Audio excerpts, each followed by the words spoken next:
స్తోత్రాలు. కూడి వచ్చిన మీ అందరికీ ఇప్పుడు ప్రార్థన చేసుకొని దేవుని వాక్యం ధ్యానం చేసుకుందాం. ప్రార్థన చేసుకుందాం. మహాపరిశుద్ధుడా, మమ్మల్ని మిక్కిలిగా ప్రేమించిన మా పరలోకపు తండ్రి, మీ నామానికి వందనాలు, స్తోత్రాలు, స్తుతులు ప్రభా. మీ దయను బట్టి నాయన కృపను బట్టి ప్రార్థిస్తున్నాను. గడిచిపోయిన కావాలన్నది మమ్మల్ని కాచి కాపాడిన స్థుతులు. ఇదిగో నా ప్రభు ఈ సమయంలో ప్రార్థనలో మీరే తోడుకున్నారు, మీకు వందనాలు. అలాగే వాక్యం చెప్తున్నప్పుడు తండ్రి వినగలిగిన చెవులు గ్రహించుకున్న మనసు ప్రతి ఒక్కరికి దయచేయండి. లూదియా హృదయం దర్శన ప్రభు స్థుతులు పుట్టి గుడ్డివాని కన్ను తెరిపించారు. మీకు వందనాలు, స్తోత్రాలు. కూడి వచ్చిన ప్రతి వాని కన్ను చెవులు తెరిపించి దూర ప్రాంతంలోని ప్రతి బిడ్డను కూడా వాక్యం మీద దృష్టి పెట్టి సహాయం చేయమని, మా ప్రభు మీ దాసు నోట మీ మాటలు అందించమని, మా ప్రభువును మా రక్షకుడును యేసు క్రీస్తు వారి నామంలో అడిగి వేడుకుంటున్నాను తండ్రి. ఆమేన్. దేవుని నామానికి స్తోత్రాలు. కూడి వచ్చిన మీ అందరికీ వందనాలు. చూడండి, ఇప్పుడు పాటల అనంతరం ఇప్పుడు దేవుని వాక్యాన్ని ధ్యానం చేసుకుందాం. చూడండి, పరిశుద్ధ గ్రంథం నుండి మార్కు సువార్త 16వ అధ్యాయము 15-16 వచనాలు చదువుకున్నామండి.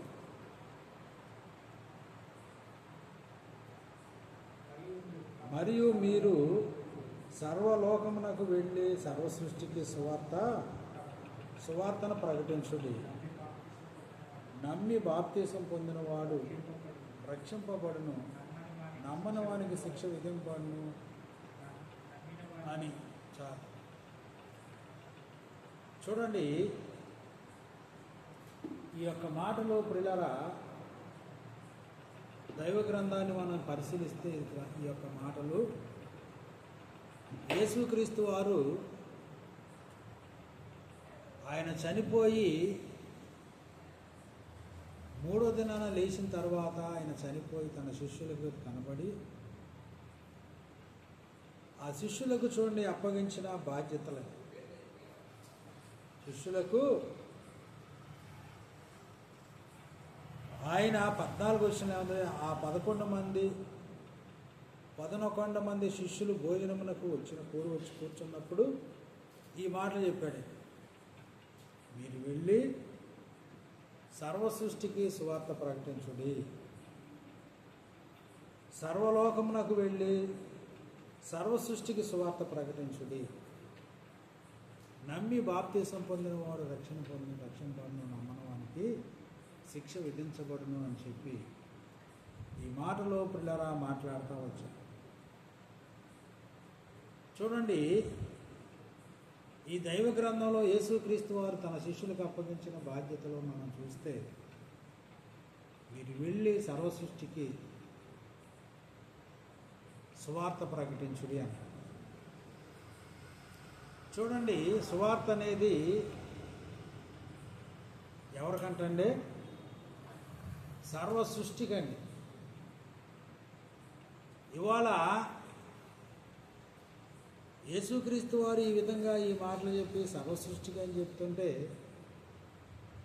చాలామంది వాళ్ళకి నచ్చిన వాక్యాలేమో నచ్చినయేమో వాళ్ళు చేయగలిగిన నచ్చిన వాక్యాలేమో ఇవన్నీ మనకంటున్నారు. తర్వాత వాళ్ళకి కొద్ది కష్టంగా ఉన్న వాక్యాలు తీసి పక్కన పెట్టేసి అవి మనకు కాదు, ఇశ్రాయేలు ప్రజలకు చెప్పిన వాక్యాలు అవి మనకు కాదు, అవి మనకు కాదు, ఇశ్రాయేలు ప్రజలకే, మనం ఇశ్రాయేలు కాదు అన్ని జనులము అని ఇటువంటి తప్పుడు బోధలు బోధిస్తూ ఉన్నారు చాలామంది. చూడండి, మనుషుడు ఎంత స్వార్థప్రియుడండి, ఎంత స్వార్థం, ఎంత దొంగ మనిషి. తనకు నచ్చినయేమో చేయటం, తనకు నచ్చినవి చేయగలిగిన చిన్న ఏమైనా ఉంటే ఆజ్ఞలు కానీ ధర్మశాస్త్రం కానీ వాక్యం కానీ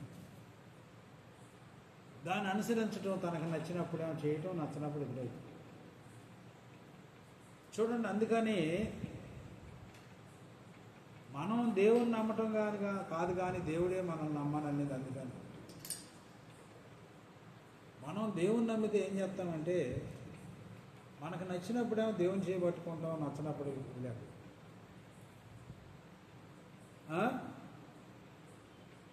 మనకు నచ్చినప్పుడేమో దేవుని చేయబట్టుకుంటాం, నచ్చినప్పుడు దేవుని చేయ వదిలేస్తాం. ఇక్కడ వాక్యం ఏం చెప్తుందంటే, యూదుడని లేడు, గ్రీకు దేశస్తుడు లేడు, ఎవరు లేడు, మీరు వెళ్ళి సర్వ సృష్టికి సువార్త ప్రకటించండి అని చెప్తుంది. అంటే అందరికి సంబంధించింది ఆజ్ఞలండి. ధర్మశాస్త్రం అంటే ఆజ్ఞలే. ఒక అబద్ధ బోధకుడు బోధిస్తున్నాడు మొన్న, ఆ వాక్యాలు ఇశ్రాయేలీలకు కానీ మనకు కాదు. ఏ వాక్యాలు అండి? వాళ్ళకి నచ్చని వాక్యాలు. నచ్చినయేమో మనకే, నచ్చనేమో వాళ్ళకే. చూడండి, ఇటువంటి దుర్బోధలో చాలామంది బయలుదేరారు. ఏంటి ఇశ్రాయేలుకి బోధించిన వాక్యాలు ఏంటి? ఇశ్రాయేలుకి బోధించిన వాక్యాలు ఏంటంటే, ఇప్పుడు అక్రమం కట్టుకుని ఉంది. అక్రమం అంటే ఏంటి? దొంగిలించింది ఇచ్చేయమని ఉంది. అది మనకు కాదు, ఇశ్రాయేలు ప్రజలకు బోధించిన వాక్యాలు అయ్యి. మనం అన్ని జనుల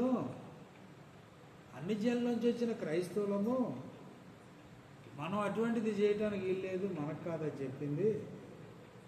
ఏమైనా పండుగలు ఇటువంటివన్నీ ఉన్నాయి అనుకోండి, బళ్ళు ఇటువంటివి ఉన్నాయి అనుకోండి, అవన్నీ కూడా ఇశ్రాయేలు ప్రజలకు చెప్పినాయి, మనకు కాదు చెప్పింది.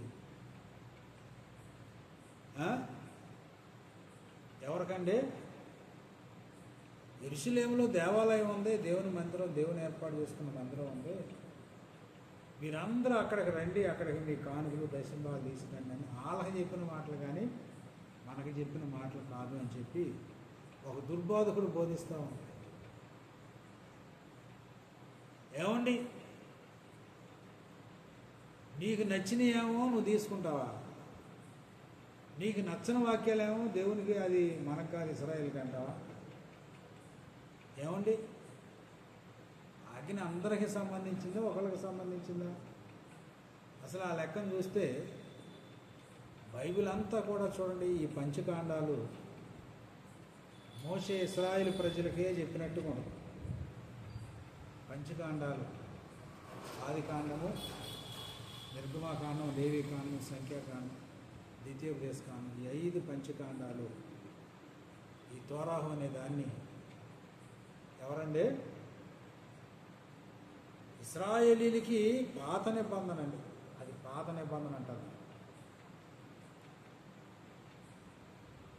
ఈ యొక్క పంచకాండాలు, ఆదికాండం సృష్టి ఉంటుంది, తర్వాత అబ్రహాం యొక్క చరిత్ర, యాకోబు, ఇస్సాకు వాళ్ళ చరిత్రలో, వాళ్ళ యోసేపు చరిత్ర, వాళ్ళ అన్నదమ్ముల యొక్క చరిత్రలు ఉంటుంది. తర్వాత నిర్గమాకాండము అంటే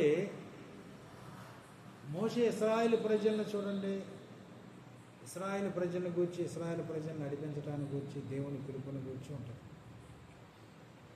తర్వాత అహరోను, మోషేలు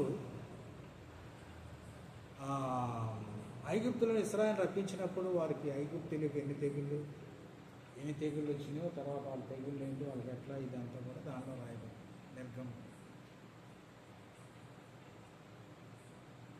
ఇదండి లేవీకాండం అంటే లేవీలకు సంబంధించి, లేవీలు యాజకత్వం, యాజకులు బలులు, దహన బలులు అర్పించటం, దేవునికి ఏది అర్పించాలో, ఎవరు అర్పించాలో అనే దాని గురించి రాయబడి. ఈ సంఖ్యాకాండం అంటే చూడండి, వారి చరిత్రలు, వాళ్ళ పుట్టుకలు, వాళ్ళ పుట్టుపూర్వత్వాలు, జనసంఖ్య, రాయబట్టం, ఇదంతా ఉంటుందండి.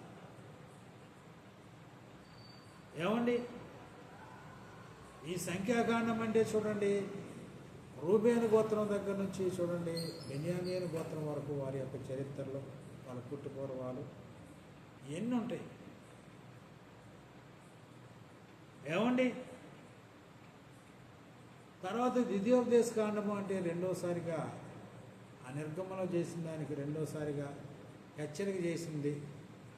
మోయాబు మైదానంలో మోషే తన ప్రజలను ఇశ్రాయేలు ప్రజలకు, దేవుని ప్రజలను ఇశ్రాయేలు ప్రజలకు హితోపదేశం చేసి రెండోసారిగా ద్వితీయోపదేశాన్ని చేసినట్టుగా ఉంటుంది.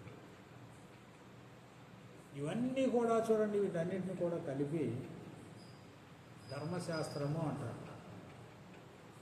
ఆజ్ఞలు ఏమండి, ఈ ఆజ్ఞలు అనే వాటిని, అందులో కొన్నిటిని కఠినమైన వాటిని చూడండి ప్రభు విధిరూపమైన ఆజ్ఞలను తీసేసి మనుషుడికి సులువుగా చూడండి దేవుని యొద్దకు వచ్చి చక్కగా చేయగలిగిన వాటిని అనుసరించవలసిన వాటిని, తర్వాత అతను ఎలాగో రక్షణ పొందాలో, ఏ విధంగా మారుమోసు పొందాలనే దాని గురించి యేసుక్రీస్తు వారు చెప్పుకుంటూ వచ్చారు.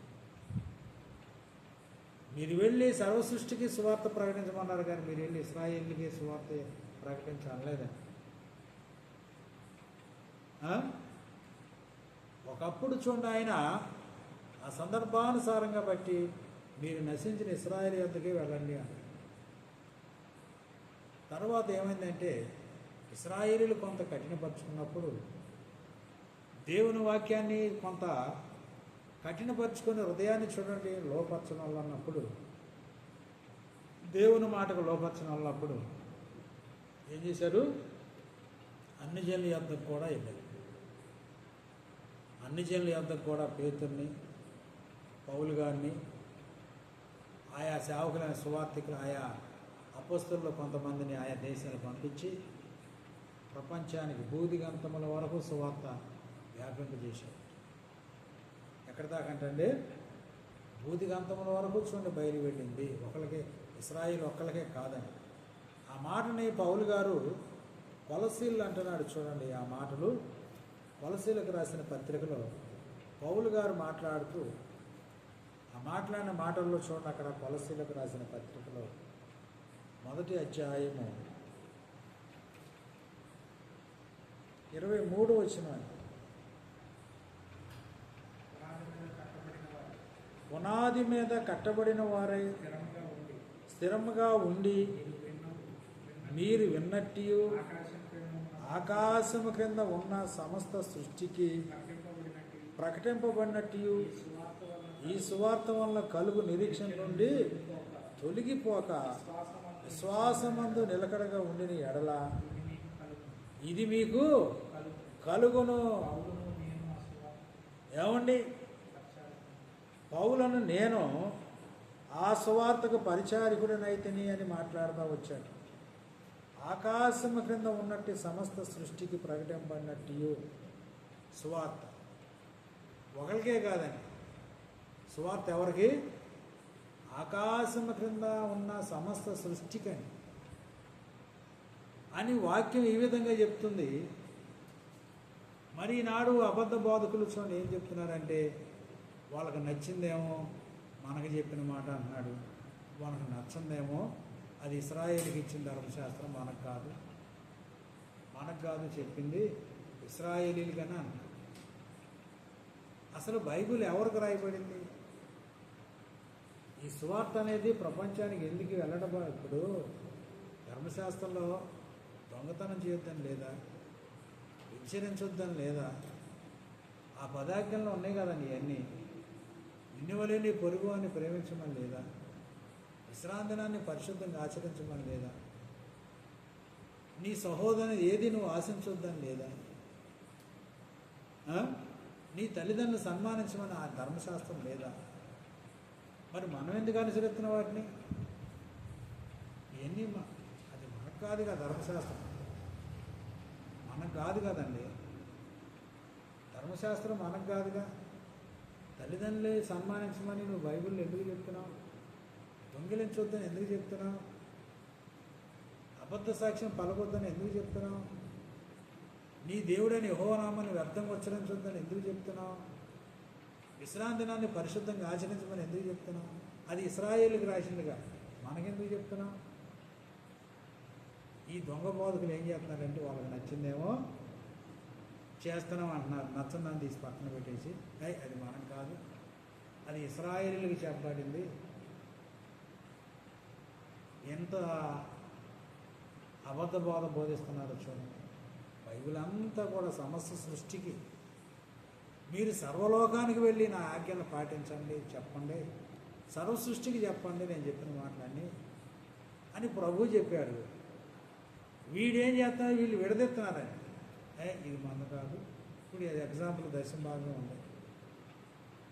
ఒకడు మేసాలు కోరలు పైకి తిప్పి ఒకడు చెప్తున్నాడు మన ఈ మధ్య బాగా గంగిరే, దాని పేరేంటి, గుర్రంలాగా తల ఇక్కడ దా పెంచి మేసాలు పైకి దువ్వి తలకు రంగేసుకొని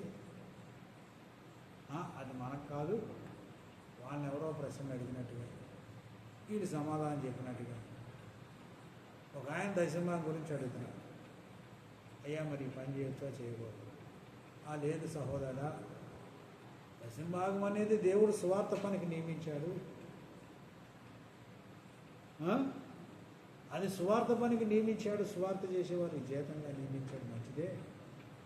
కానీ కొత్త నిబంధనలకు వచ్చిన తర్వాత ఆ మాటలు మలాఖీలో మాట, తర్వాత లేవీకాండంలో మాట ఉంది. ఇవి రెండు కూడా ఏమని చెప్తున్నాడు, ఇవి రెండు ఇశ్రాయేలు ప్రజలకు నియమించబడ్డే అని మలాఖీ 3:4 చెప్తున్నాడు. ఏంటి మలాఖీ 3:4 ఇది ఇశ్రాయేలు ప్రజలకు చెప్పబడిందని చూడండి అని చెప్పి మాట్లాడి దాన్ని చూపిస్తున్నాడు. చూడండి, మలాఖీ 3:4 చదవండి.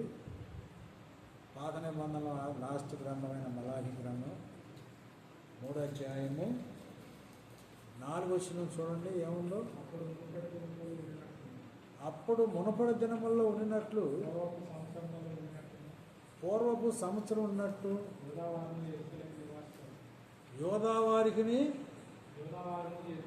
యోధావారును యెరూషలేము నివాసులను చేవి నైవేద్యమును యెహోవాకింపుగా ఉండును.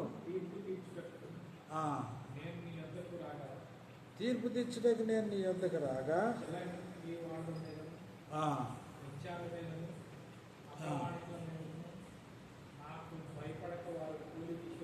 చూడండి ఏమన్నాడు, నాకు భయపడక వారి కూలి విషయమై.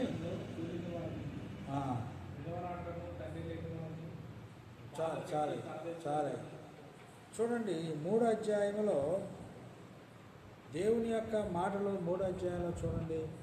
నా మందిరంలో ఆహారం ఉన్నట్లు 10వ భాగం మీరు నా మందిరపు నిధులను తీసుకొని రండి అని చెప్పి ఇక్కడ దేవుని యొక్క మాటలు దైవ గ్రంథాల్లో ఈ 3వ అధ్యాయంలోనే 8వ వచనం నుండి మానవుడు దేవుని యొక్క దొంగలని అని చెప్పి మాట్లాడుకుంటూ వస్తూ ఈ 10వ దగ్గరకు వచ్చేసరికి ఏమన్నాడు, నా మందిరపు నిధులను తీసుకొని రండి, మీరు దీన్ని చేసి విస్తారంగా నన్ను అడిగితే శోధిస్తే ఆకాశపు వాకిళ్ళెప్పి పట్టజాలంత విస్తారంగా నేను దీవెనలో కుమ్మరిస్తానని చెప్పి మాట్లాడి ఇక్కడ ఉంది.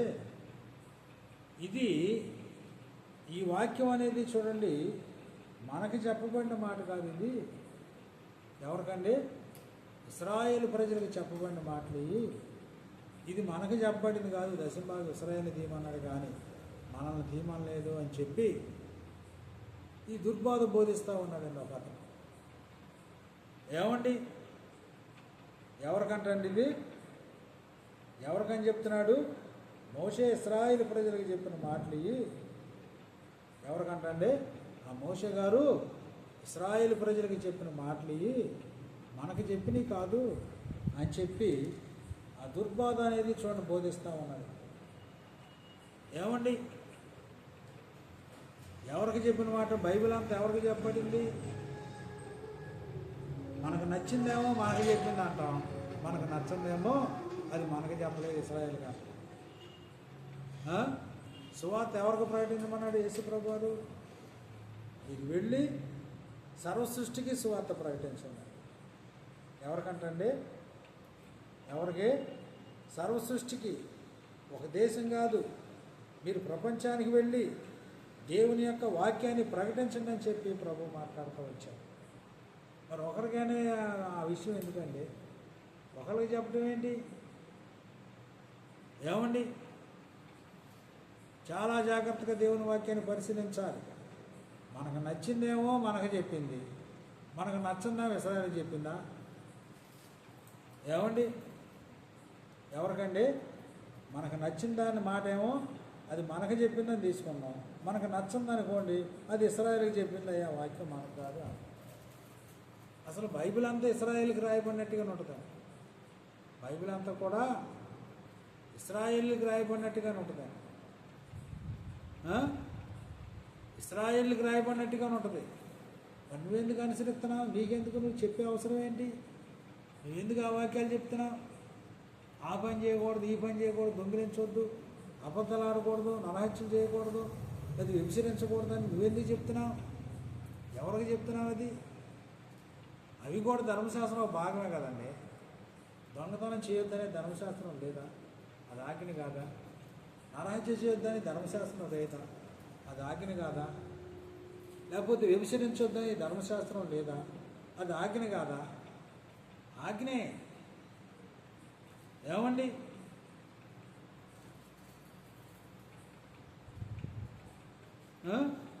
అదే 4వ అధ్యాయంలో మలాకి గ్రంథం 4వ అధ్యాయం 4వ వచనం ఇక్కడ హోరేబు కొండ మీద ఇశ్రాయేలు అందరి కొరకై నేను నా సేవకుడైన మోషేకు ఆజ్ఞాపించిన ధర్మశాస్త్రమును దాని కట్టడలను విధులను జ్ఞాపకం చేసుకున్నాడు. చూడండి, ఇక్కడ ఏమన్నాడు? ఇశ్రాయేలుకి ఈ మాట. ఏ మాట అంటే ఇదంటే ఇశ్రాయేలుకి రాసిన గ్రంథం అంటే. మరి ఇశ్రాయేలుకి రాస్తే నువ్వెందుకు చెప్తున్నావు? నువ్వెందుకు బైబిల్ తీసుకొని మాట్లాడుతున్నావు? ఇది బైబిల్ గ్రంథం, పరిశుద్ధ గ్రంథం అని నువ్వెందుకు దొంగ పోరాటం చేస్తున్నావు? ఎవరు చెప్పమన్నాడు నిన్ను? అంటే నీకు నచ్చిందేమో నువ్వు తీసుకుంటావా? నచ్చిందేమో అది మనకు కాదు, ఇశ్రాయేలుకి అంటావా? ఏమండి, మంచిదే, ఇశ్రాయేలుకి మోషే ఇచ్చిన ధర్మశాస్త్రమే. ధర్మశాస్త్రం ఇవి లేవు. మరి దొంగతనం చేయొద్దని లేదా? తల్లిదండ్రులు సన్మానించమని లేదా? నిన్ను వల్లి పొరుగు అని ప్రేమించమని లేదా? విశ్రాంతినాన్ని పాటించమని లేదా? అసలు ధర్మశాస్త్రం నీ మొహానికి ఏంటి తెలుసా? ధర్మశాస్త్రం అంటే ఏంటి? తెలియపెట్టుకోకుండా దేవుని వాక్యాన్ని బోధించి తప్పుగా ప్రజల్ని పాడు చేస్తారా? ప్రజలను తప్పుదారి పట్టిస్తారా? ఏమండి, ధర్మశాస్త్రం అనేది ప్రభు చెప్పిన ధర్మశాస్త్రం ఆజ్ఞల్లో ఉంది. ధర్మశాస్త్రం అంతా నిన్ను వల్ల నీ పొరుగు అని ప్రేమించుకొని ఒక్క ఆజ్ఞల్లో సంపూర్తి ఉన్నది. ధర్మశాస్త్రం అంటే ఏంటంటే గలతీయులు ఏమన్నాడు? ధర్మశాస్త్రం అంతయు ఒక్క మాటలో సంపూర్ణమైంది. ఏంటి ఏమన్నాడు? ధర్మశాస్త్రం గలతీయులు అంటాడు. చూడండి, ధర్మశాస్త్రం అంతా కూడా ఎలా ఉన్నట్టండి? నిన్ను వలె నీ పొరుగు అని ప్రేమించమని. నా 5వ అధ్యాయము 14వ వచనం చదవండి. గలతీయులకు రాసిన పత్రిక 5వ అధ్యాయం 14వ వచనంలో ధర్మశాస్త్రం అంతయు నిన్ను వలె నీ పొరుగువాన్ని ప్రేమించము అను ఒక్క మాటలో సంపూర్ణమై ఉన్నది. చూసారా? ఈ పదాజ్ఞల సారాంశం అంతా ఎక్కడుంది? ఒక్క ఆజ్ఞలో ఇమిడిచారే. ఏంటది? నిన్ను వలె నీ పొరుగువాన్ని ప్రేమించమని ఒక మాటలో సంపూర్ణం. నిన్ను వలె నీ పొరుగువాన్ని ప్రేమిస్తే నువ్వు దొంగతనం చేయవు. నిన్ను వలె నీ పొరుగువాన్ని ప్రేమిస్తే నువ్వు వ్యభిచరించవు. నిన్ను వలె నీ పొరుగువాన్ని ప్రేమిస్తే నువ్వు నరహత్య చేయవు. నిన్ను వలె నీ పొరుగువాన్ని ప్రేమిస్తే నువ్వు అబద్ధ సాక్ష్యం చెప్పవు. నిన్ను వలె నీ పొరుగువాన్ని ప్రేమిస్తే తల్లిదండ్రులు సన్మానిస్తావు. ఇవన్నీ కూడా దాంట్లో ఇమిడి ఉన్నాయి. మరి ఇది ఎవరికి సంబంధించిన మాటలు? ఎవరికి సంబంధించింది? ఎవరికి సంబంధించాక ఇశ్రాయేలు వరకైనా? చాలామంది బుద్ధి లేని ప్రసంగాలు చేస్తారు. బుద్ధి లేని తెలివి తక్కువ ప్రసంగం. మీరు వెళ్ళి సర్వసృష్టికి సువార్త ప్రకటించమని వాక్యం చెప్తుంటే ఇది ఇశ్రాయేలు వరకే, మనకు కాదు. ఆ పండుగలు ఇశ్రాయేలీ, అవన్నీ కూడా ఇశ్రాయేలు వరకే, మనకు కాదు. దశంభాగం కూడా ఇశ్రాయేలుకి తీయమన్నాడు, మనకు కాదు. అక్రమ ఇశ్రాయేలు కట్టుకోమన్నాడు, మనకు కాదు. అదే పండుగలు ఇటువంటివన్నీ కూడా ఇశ్రాయేలే చేసుకోమన్నాడు, మనకు కాదు.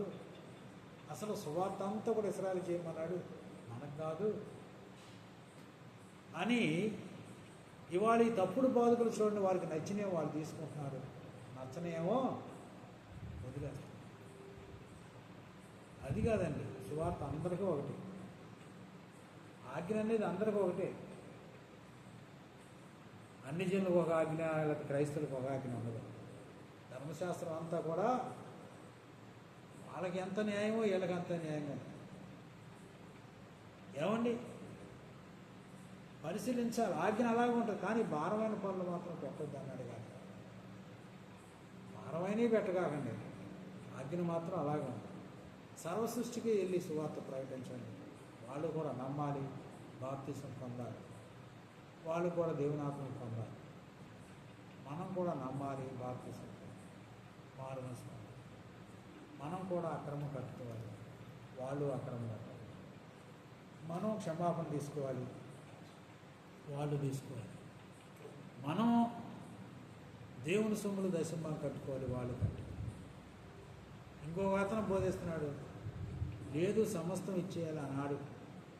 ఎవరంటే ఆనాడు భూములు గల్లవాళ్ళు భూములు అమ్మేశారు, సమస్తం ఇచ్చేశారు, నిలువు దోపిడీ అయిపోయింది, సమస్తాన్ని ఇచ్చేశారు, దేవుని పని కొరకు సమస్తాన్ని ఇచ్చేశారని చెప్పి అటువంటివి కూడా బోధించిన వారు ఉన్నారు. ఏమండి, యేసుక్రీస్తు వారిని సిలువేసిన ప్రథమ దినాల్లో సువార్త వ్యాప్తి లేదు, సువార్త ప్రకటించడం లేదు. అంటే ప్రకటించినప్పటికీ అంత వ్యాప్తి చెందలేదు.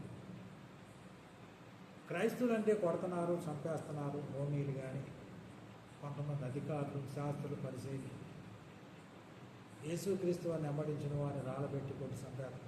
శపన్న చంపిన ప్రథమ కాలం. అప్పుడు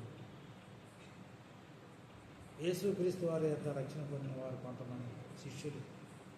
ఇక సర్వస్వం వాళ్ళు ఏంటంటే పరలోక రాజ్యాన్ని కొరకు తను సమర్పించుకొని వారికున్న భూములేంటి, ఇళ్ల స్థలాలేంటి, పొలాలేంటి ఇవన్నీ కూడా ఏం చేశారు, అమ్మిన వాటి వెల తీసుకొచ్చి అపోస్తల పాదాల కాడ పెట్టారు. అలాగే కుప్రాలో ఉన్న చూడండి, ఎవరండి, సీమోను.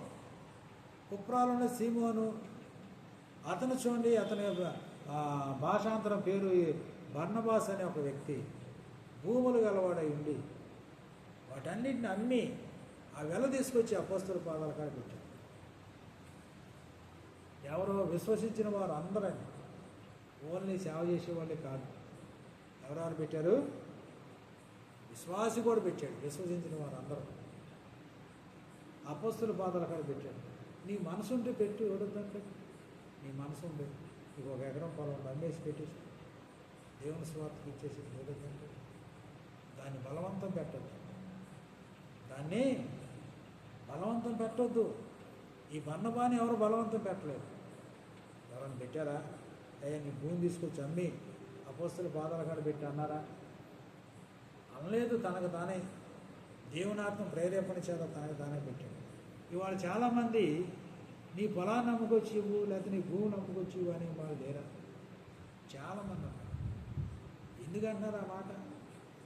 వాళ్ళు అమ్మిన వాళ్ళు ఇశ్రాయేలు. నువ్వెందుకు అమ్మిస్తున్నావు? నువ్వెందుకు చేస్తున్నావు అండి ఆ పని? అది ఇశ్రాయేలుగా ధర్మశాస్త్రం. లేదమ్మా సువార్త పనికి నీ ఇల్లు వాళ్ళు అమ్మేసేసి నీ పొలాన్ని అమ్మేసి ఇచ్చేయమ్మా, నిలువు దోపిడీ చేసేయమ్మా. నేను ఎందుకు దోసుకుంటున్నావు ప్రజలు? అది పెద్ద దోపిడీ, అది పెద్ద దోపిడీ. ఏమండి, ఇంకా వాళ్ళు పొలాలు స్థలాలు అమ్మి తీసుకొస్తే వాళ్ళు ఏం చేశారంటే సమిష్టి ధనంగా వాడుకున్నారు. ఏం చేశారు? సమిష్టి ధనం అపోస్తులకు ఇస్తే అపోస్తులు ఏం చేశారంటే వారు అక్కర కొలది సువార్త చేసే వాళ్ళకి వాళ్ళ ప్రాంతాల్లో ఏదైనా వాళ్ళకి అవసరం అక్కర వచ్చింది, ఒక స్థలం కావాలి, మందిరం కట్టాలి, దానికి కొంత దాంట్లో సమిష్టి ధనం తీసి ఇచ్చారు. వాళ్ళకు ఒక వాహనం కావాలి, ఇచ్చారు. వాళ్ళకు బతికం కావాలి, భోజనానికి కావాలి, అందులో తీసి ఇచ్చారు. సువార్త పనికి సాధ్యం కావాలి, అందులో తీసి ఇచ్చారు. ఏమండి, ఒక మీటింగ్ పెట్టాలి, సువార్త కూడికి పెట్టాలి, అందులో తీసి ఇచ్చారు. మరేంటి అది అంటే నీకు ఇచ్చి అమ్మేసి ఇస్తే నువ్వు ఒక్కడే బ్యాంకులు వేసుకొని ఒక్కడే లగ్జరీగా జల్సాగా వేసాలు పెంచి తిరుగుతావా? అదేనా? ఆ పేదవాళ్ళందరూ తీసుకొచ్చి నీకు ఇస్తే, వాళ్ళు అమ్మి స్థలాలు అమ్మి పొలాలను తీసుకొచ్చి ఇస్తే నువ్వు లగ్జరీగా చూడండి పైకి దూకొని పెద్ద ఇదిలాగా తిరుగుతావా? గంగిరెద్దులాగా పెంచుకొని? అది అంత భయంకరమైన పాపం. అందుకని దేవుడు ఒక సంఖ్య, ఒక నెంబర్ చెప్పాడు. ఏంటి? ఒక సంఖ్య నెంబర్ ఏంటంటే దశమ భాగం ఒక నెంబర్. ఒక 10 రెట్లు వస్తే 9 రెట్లు నీవు, 1 రెట్టు దేవునికి, దేవుని పనికి, దేవుని స్వార్థకి 1 రెట్టు. అంటే ఒక భాగం. ఆ భాగంతో నువ్వు దేవుని పని చేయడానికి స్వార్థ ప్రకటించడం, సేవకునికి ఆహార పదార్థాలు, భోజన పదార్థాలు సంతృష్టినివ్వటానికి ఆ సేవకుని ఆ జీవనోపాధి కొరకు దేవుడు నియమించింది కట్టడానికి. అది తరతరాలకి చూడండి, అబ్రహాం కాలం నుండి ఈ కాలం వరకు కూడా తరతరాలు ఉన్నాయి. మరి ఎందుకండి ఈ తప్పుడు బోధలు? లేఖనాలు తెలియని బోధలు ఎందుకు అసలు? అది ఇశ్రాయేలుకే చేయబడింది, ఇశ్రాయేలుకే వాక్యం ప్రకటించాలి. మన దాకా ఎందుకు వచ్చింది? మరి మనం ఏం పాటించాలి? బైబిల్ అంతా ఇశ్రాయేలుకే కాదంట నీ మాట ప్రకారం. మరి మనం ఏం పాటించాలి? మనం ఏం చేయాలి? మనకు సువార్త ఎందుకు? మనం అన్ని జనులం కదా. మరి అన్ని జనులు అయినప్పుడు మనకెందుకు ఈ సువార్త? మన దగ్గరికి ఎందుకు చెప్తున్నారు సువార్త? మనం ఏం పాటించాలని చెప్తున్నారు? అంటే నీకు నచ్చినవి పాటిస్తావని నచ్చని తీసి పక్కన పెడతావా? ఎంత దుర్బాధ, ఎంత దొంగ బాధ. దొంగ బాధకులు అంటే ఎవరో కాదు, వీళ్ళేనండి. ఇప్పుడు చెప్పు, దొంగ బాధకులు అంటే ఎవరో ప్రత్యేకంగా రారండి. ఎవరో ఇది మనకు కాదు ఇశ్రాయేల్కి అని చెప్పే దొంగే ఆ దొంగ బాధకుడు. ఒకడు దొంగతనం చేసి పారిపోతున్నాడు. పారిపోతూ చూడండి జనాల్లో కలిసాడు. అందరూ ఎంటపడ్డారు. దొంగ దొంగ దొంగ నడుస్తున్నారు. ఈ దొంగలు కూడా ఆళ్ళు దూరం ఏమన్నాడు? దొంగ దొంగ పట్టుకోండి. అట్లా ఉందండి ఇప్పుడు వాళ్ళ బోధలు ఎలా ఉండే? ఆ దొంగోడే దొంగల్లో దూరి దొంగ దొంగ నడుస్తున్నాడు. ఏమండి మరి వాళ్ళని ఎట్లా మనం గమనించాలి? ఏ విధంగా ఇది అవ్వాలి? వాళ్ళని బయటికి తీసుకొచ్చి నాది లేదు, వాళ్ళు నోరు ముగించేవారు ఎవరో. మరి మా పోటీ చిన్నవాళ్ళు చెప్తేనే దాన్ని వినరు. ఏమండి మంచి టైట్లు పెట్టాలి, మంచి ఇది అవ్వాలి, ఇది చూడాలంటే పెద్ద ఇదిగా ఉండాలి. మంచిగా అంబు ఆర్భాటంతో దంబాసారంగా వచ్చి చెప్తా ఉంటే దెయ్యం బాగా చేస్తుంటే వింటారు. మరి మనకు ఎట్లా వింటారు? చిన్నవాళ్ళు వినరు. వెళ్ళే కానీ చీప్గా తీసింది. ఒకసారి దాన్ని చూస్తే నీకు అర్థం అవుతుంది ఏంటో, ఎవరు కరెక్టో ఎవరు మంచో ఏది మంచిదో అనేది కరెక్ట్ నీకు అర్థం. ఏమండి దేవుని యొక్క వాక్యము సర్వ సృష్టికి, సర్వజనులకు, మానవుడిగా పుట్టిన ప్రతి వానికి చూడండి సువార్త ప్రకటించడం. ఈ సువార్త ప్రకటించడం అంటే అందరూ పాటించాలి. ఆజ్ఞలు అందరికి సంబంధించింది, బైబిల్ అందరికి సంబంధించింది, దేవుడు అందరికి సంబంధించిన, నీతి న్యాయం అనేది అందరికి సంబంధించింది. అన్ని జనులకు ఒక నీతి, క్రైస్తవులకు ఒక నీతి. సమస్తానికి ధర్మం ఒకటే విధి, సర్వ మానవాళికి ఒకటే విధానం. యేసు ప్రభువు వారు యోహాను దగ్గర బాప్తిసం పొందేటప్పుడు యోహాను ఏమన్నాడు? ప్రభువా, నేనే నీ దగ్గర బాప్తిసం పొందవలసిన వాడిని ఉండగా మీరేంటో నా దగ్గరకు వచ్చి బాప్తిసం పొందాలంటే ప్రభు ఏమన్నారు? ఇప్పటికీ కానిమ్ము, నీతి యావత్తు ఇలా జరగాలి అని. అంటే నీతి యావత్తు అంటే ఓన్లీ ఇశ్రాయేల్ వరకే కాదు. అదేనా? ఓన్లీ ఇశ్రాయేల్ వరకేనది? లేదు. నీతి యావత్తు ఇలా జరగాలి, నీతి యావత్తు ఇలా చేయాలి. ఏమండి పరిశీలించాలి, దేవుని యొక్క మాటలు పరిశీలన చేయాలి. అందరికీ సంబంధించిందండి. అందరికి సంబంధించింది కాదు, కొందరికే సంబంధించింది. అయితే నీకు నచ్చింది నువ్వు పాటిస్తావు, నచ్చని తీసి పక్కన. దేవుడు అట్లా ఉంటారుగా, అబ్బాయి నువ్వు నచ్చింది నువ్వు చేయ, నచ్చని వదిలే అంటారుగా. అందుకని ఆయన చేయి నువ్వు పట్టుకోవడం కాదు కానీ నీ చేయి ఆయన పట్టుకో. ఆయన నువ్వు నమ్మడం కాదు కానీ నిన్ను ఆయన నమ్మాలి. ఆయన నువ్వు వెంబడించడం కాదు కానీ నిన్ను ఆయన వెంబడించాలి.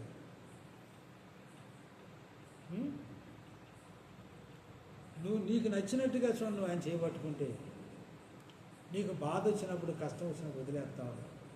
బాధ లేనప్పుడు దాన్ని పట్టుకొని వస్తావు.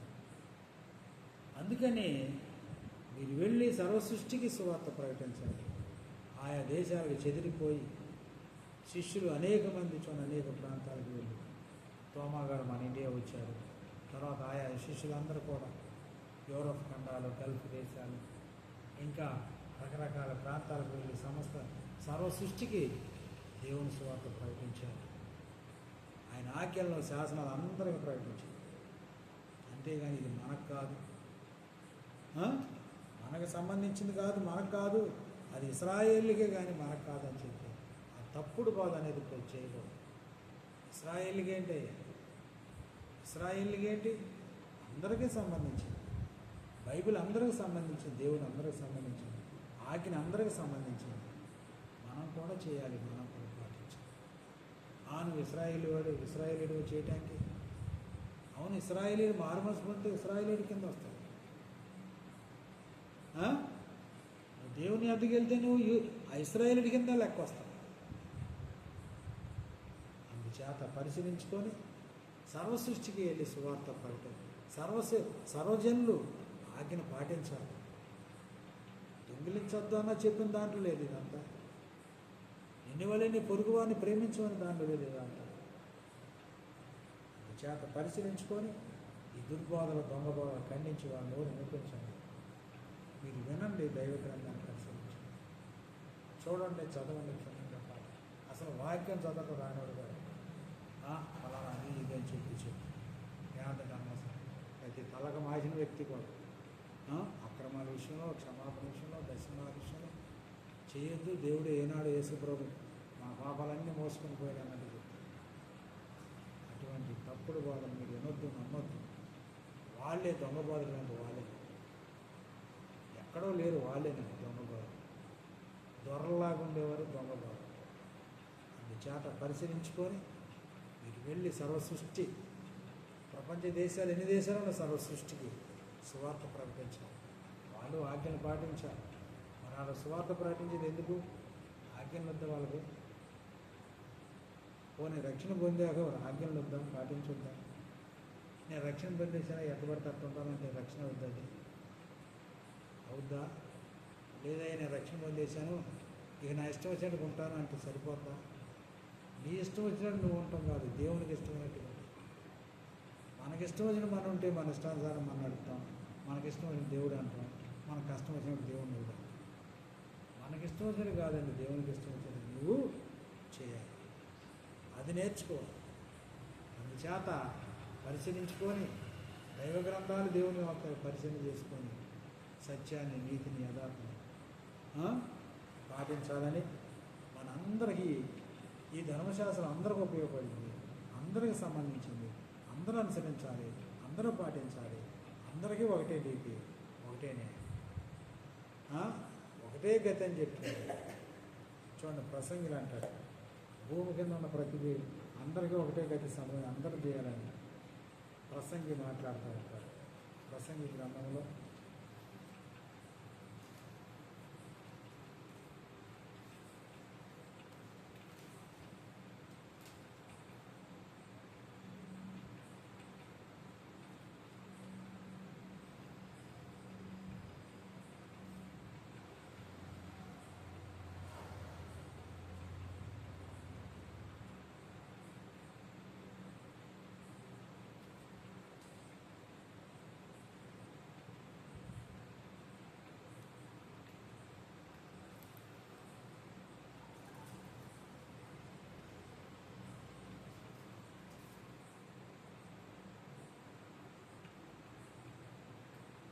చూడండి, 2వ అధ్యాయం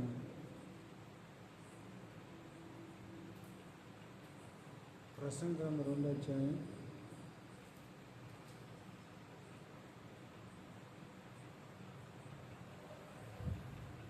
10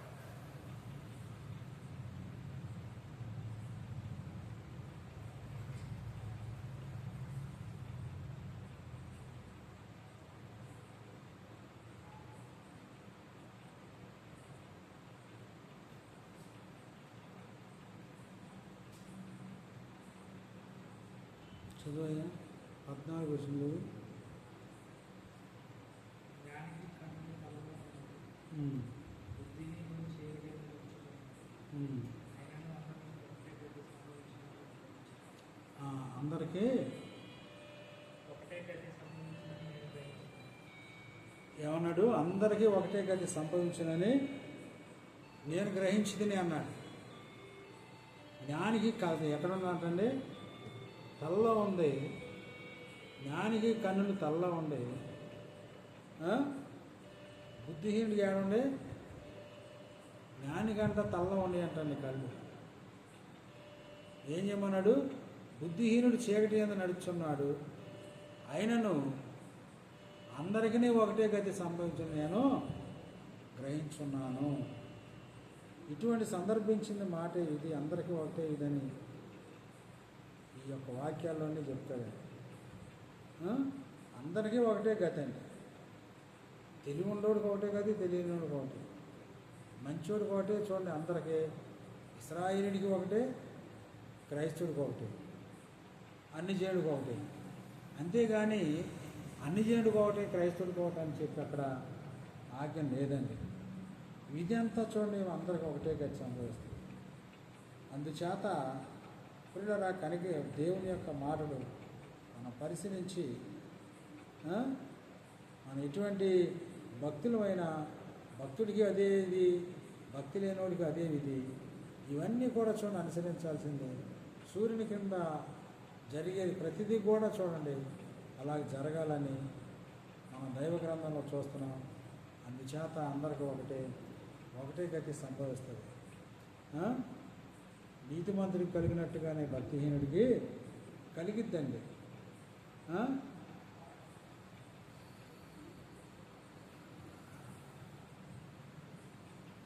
అంతేగాని నీతిమంతుడికి సపరేట్గా ఏముండదు, భక్తిహీనుడికి సపరేట్గా నరకమే ఉండదు.